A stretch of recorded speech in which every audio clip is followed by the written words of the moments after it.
Hello అందరికీ welcome back to Bharathi vlogs. ఈరోజు పొద్దున ఫుల్ వర్షం కురిచింది. అసలు మిడ్ నైట్ నుంచి స్టార్ట్ అయిపోయింది.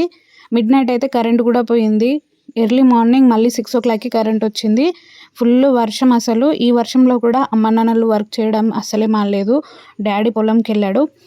నేను ఈరోజు డాడీ వాళ్ళకు నేను కొత్తగా స్టార్ట్ చేసిన dry fruits with fruit morning tiffin లాగా ఇవ్వడం అయితే స్టార్ట్ చేశాను. ఇప్పటికి 1 month అయిపోయింది. సో ఈరోజు వాళ్ళకి ఎలా అనిపించింది అనేది ఈ వీడియోలో నేను చూపిస్తాను. సో నేను స్టార్ట్ చేసిన కొత్త డైట్ ఏంటంటే ఈ బాదామ్స్ ఉన్నాయి కదా, ఇవి ఎర్లీ మార్నింగ్ 4 తీసుకోవాలన్నమాట. సో నాకు, అమ్మకి ఇంకా డాడీకి 4 చొప్పున ముగ్గురికి కలిపి ఒకటే బౌల్లో మేము నైట్ నానబెట్టుకుంటున్నాను. సో బాదామ్స్, ఇంకా వాల్నట్స్, క్యాష్యూస్, ఇంకా శనగ గింజలు, డ్రై ఫ్రూట్స్ ఇంకా ఫ్రూట్స్లో చాలా విటమిన్స్ ఇంకా ప్రోటీన్స్ ఉంటాయి కాబట్టి వీటిని ఎర్లీ మార్నింగ్ తీసుకుంటేనే వీటిలో ఉండే ప్రయోజనాలన్నీ మన బాడీకి బాగా అందుతాయి అన్నమాట. ఆల్మండ్స్ తినడం వల్ల చాలా ప్రయోజనాలు ఉన్నాయి. ఇవి మీ కళ్ళకు మంచిది. వీటి వల్ల వెయిట్ లాస్ కూడా అవుతారట. సో ఇది మీ బ్లడ్ ప్రెషర్ని తగ్గిస్తుంది. బ్లడ్లో ఉన్న షుగర్ క్వాంటిటీని తగ్గిస్తుంది అన్నమాట. సో అన్ని రకాలుగా న్యూట్రిషన్స్ బాగా అందుతాయి బాదం తినడం వల్ల. ఇంకా ఇది జుట్టు రాలడాన్ని కూడా కంట్రోల్ చేస్తుంది అని చెప్పేసి మనకు తెలుస్తుంది. సో బాదం ఎర్లీ మార్నింగ్ నానబెట్టి తినడం వల్ల చాలా ప్రయోజనాలు ఉన్నాయి. వీటిని రాగా కూడా తినొచ్చు. కాకపోతే ఈ రాగా తినడం వల్ల కొన్నిసార్లు స్కిన్ ఎలర్జీస్, ఇంకా బ్లడ్ లెవెల్ అనేది హై అవ్వడం, ఇలాంటి చిన్న చిన్న ఇరిటేషన్ వచ్చే ఛాన్సెస్ ఉంటాయి కాబట్టి వీటిని నానబెట్టి తినడం మంచిది. సో వీటిని 4 కంటే ఎక్కువ కూడా తీసుకోవద్దు. ఎక్కువ క్వాంటిటీలో తీసుకోవడం వల్ల కూడా కొన్ని ప్రాబ్లమ్స్ అయితే తలెత్తుతాయి. సో వీటిని ఎక్కువ క్వాంటిటీలో కూడా తీసుకోకండి. వాల్నట్స్ తినడం వల్ల మన బ్రెయిన్ పవర్ పెరుగుతుందట. సో స్టూడెంట్స్కి ఇది చాలా మంచిది. పెద్దవాళ్ళకు కూడా వయసు పడ్డ తర్వాత అల్జైమర్స్ అని వస్తుంది, మతిమరుపు వ్యాధి. సో ఇది తినడం వల్ల అల్జైమర్స్ నుంచి కూడా మనం తప్పించుకోవచ్చు. ఇంకా శనగలు తినడం వల్ల బోన్స్ బాగా గట్టిగా ఉంటాయి, స్ట్రెంగ్త్ కూడా పెరుగుతుంది. సో ఆరోగ్యానికి ఎంతో మేలు చేసే ఈ 4 పదార్థాలను డైలీ తీసుకుంటే చాలా మంచిది. వీటిని 3 నెలలు కంటిన్యూస్గా తింటే రిజల్ట్స్ కనిపిస్తాయట. సో ఈ ప్లేట్లో ఉన్న అన్ని మా డాడీకి అయితే నేను రోజు టిఫిన్ లాగా పెడతాను. ఫ్రూట్స్, ఇంకా హై విటమిన్స్ అండ్ మినరల్స్ ఇచ్చే ఫుడ్ ఐటమ్స్ ఎర్లీ మార్నింగ్ తీసుకుంటే డే అంతా బాడీకి చాలా ఎనర్జెటిక్గా ఉంటుంది.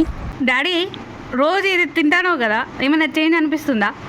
ఆరోగ్యం అలకగా అనిపిస్తాను, అంటే ఈజీగా అనిపిస్తాను, మంచిగా అనిపిస్తాను. ఓకే. ఏమైనా ఇమ్యూనిటీ పెరిగినట్టు ఏమైనా చేంజ్ అన్నా? స్టెమినా పెరిగిందా? మంచిగా అనిపిస్తుందా? ఫుల్ అవుతుందా బ్రేక్ఫాస్ట్?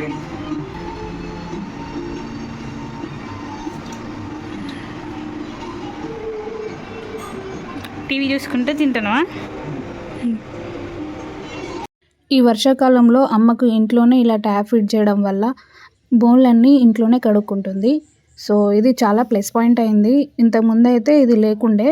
సో అమ్మ ఎప్పుడు వర్షంలో అయినా, ఏ సిచ్యువేషన్లో అయినా బయటికి వెళ్ళే అన్నీ శుభ్రం చేసుకోవాల్సి వచ్చేది. చాలా కష్టంగా ఉండేది ఆ టైంలో. అమ్మకి ఎర్లీ మార్నింగ్ నుంచే అన్ని పనులు స్టార్ట్ అయిపోతాయి. అమ్మ అన్ని పనులు చేసిన తర్వాతే తింటుంది. బయట వర్షం బాగా పడుతుంది ఎర్లీ మార్నింగే. సో మంచి వెదర్లో వర్షం పడుతున్నప్పుడు మేము మాత్రం టీవీ చూస్తున్నాం. నాకు బాగా ఇష్టం ఇట్లా వర్షం పడుతుంటే మేము టీవీ చూసుకుంటూ, సాంగ్స్ వినుకుంటూ డాడీ నేను మంచిగా మాట్లాడుకుంటూ ఉంటాం. అమ్మ మంచిగా ఫుడ్ ప్రిపేర్ చేసి మాకు పెడుతూ ఉంటుంది. బయట వర్షం పడుతున్నా అమ్మ మాత్రం ఇంటిని క్లీన్ చేయడం ఆపేయట్లేదు. ఎందుకంటే ఈరోజు అమ్మ పూజ చేసుకుంటుంది. డాడీ వర్షంలో పొలం పనికి అయితే వెళ్ళిపోయాడు. ఈరోజు అమ్మకు చెప్పి స్పెషల్గా మునగాకు లీవ్స్ అయితే తెంపుకొని తీసుకురమ్మని చెప్పాను. ఎందుకంటే మునగాకు పప్పు చేస్తున్నాం ఈరోజు. మునగాకు తింటే చాలా మంచిది. దీనిని సర్వరోగ నివారిణి అని అంటూ ఉంటారు. చాలా రోగాలకు పులి స్టాప్ మునగాకుతో పెట్టొచ్చు. ప్రెగ్నెన్సీలో ఉన్నవాళ్ళు మునగాకుని తింటే ఇంకా చాలా మంచిది. బాలింతలకైతే ఇది కంపల్సరీ పెడతారు పొడిలాగా చేసి. ఈ మునగాకు చేయడం మేము ఇదే ఫస్ట్ టైము కాబట్టి కొంచెం భయపడుకుంటా చేసాము, ఎలా వస్తుందో టేస్ట్ అని చెప్పేసి. నేను ఒకసారి యూట్యూబ్లో చెక్ చేసి నేనైతే ప్రిపేర్ చేయడం జరిగింది. లక్కీగా అమ్మకు కూడా నచ్చింది మునగాకు పప్పు. గ్యాస్ ఫామ్ అవ్వకుండా ఉండాలంటే చిన్న చిట్కా, పప్పుని ఒక 2-3 hours అయినా ఖచ్చితంగా నానబెడితే మనకు గ్యాస్ అనేది రాదు. అమ్మకు ఎన్నిసార్లు చెప్పాను బట్ ఎప్పుడు ట్రై చేయలేదు, హడావిడిగా ఉంటుంది కాబట్టి. సో ఈరోజైతే నానబెట్టి పప్పు వండాం. కాకపోతే నానబెట్టిన తర్వాత పప్పు వండినప్పుడు నార్మల్గా అయితే 3 విజిల్స్లో అయిపోయేది, మాకు 8 విజిల్స్ అయితే పడింది. సో పప్పు అవ్వడానికి బాగా టైం తీసుకుంది కానీ టేస్ట్ మాత్రం బాగా వచ్చింది.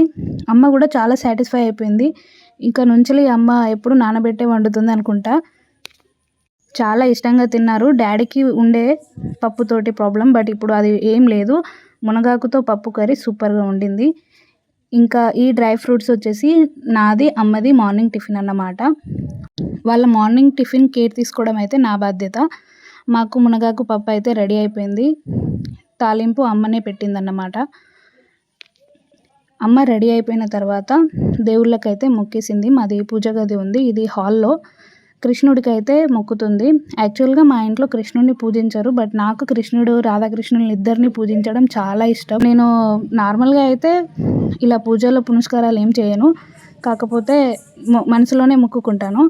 మా అమ్మ ఎప్పుడు మొక్కినా కూడా చనిపోయిన మా ముత్తాతమ్మ, ముత్తాతయ్య, తాత ముత్తాతలకు అందరినీ పూజిస్తుంది. శ్రీకృష్ణుని పెట్టింది కాబట్టి హాల్లో కూడా శ్రీకృష్ణుని అయితే మొక్కుతుంది.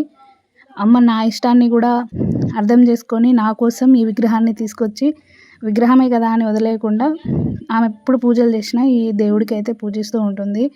సో నాకు చాలా బాగా అనిపించింది అసలు.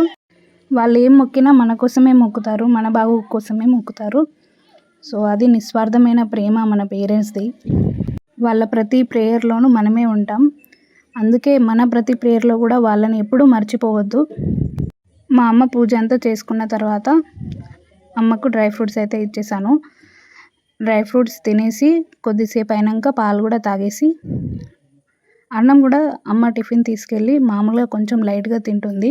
ఎందుకంటే వ్యవసాయం పని చేస్తుంది కదా, కొంచెం కార్బోహైడ్రేట్స్ కూడా అవసరం. ఇక తర్వాత అమ్మ రెడీ అయిపోయి పొలానికి అయితే బయలుదేరిపోయింది. పొలంలో శారీ మీద చేయలేం కాబట్టి ఎక్స్ట్రా ఒక డ్రెస్ అయితే కంపల్సరీ అమ్మ దగ్గర ఉంటుంది. అక్కడికి వెళ్ళి మార్చుకొని పొలం పని అయితే చేస్తుంది. అమ్మ వెళ్ళేటప్పుడు ఇలా బాయ్ చెప్తుంది నేను చెప్పమని చెప్తే. ఎర్లీ మార్నింగ్ నుంచి అమ్మ అన్ని పనులు చేసుకొని వ్యవసాయం పనులు కూడా అన్నీ కంప్లీట్ చేసుకొని ఈవినింగ్ 7-8 కల్లా వస్తుందన్నమాట. తర్వాత అమ్మ నాన్నలు ఇద్దరు వెళ్ళిపోయాక నేను పప్పుచారు, మామిడికాయ చట్నీ వేసుకొని హాయిగా లాగించేసాను.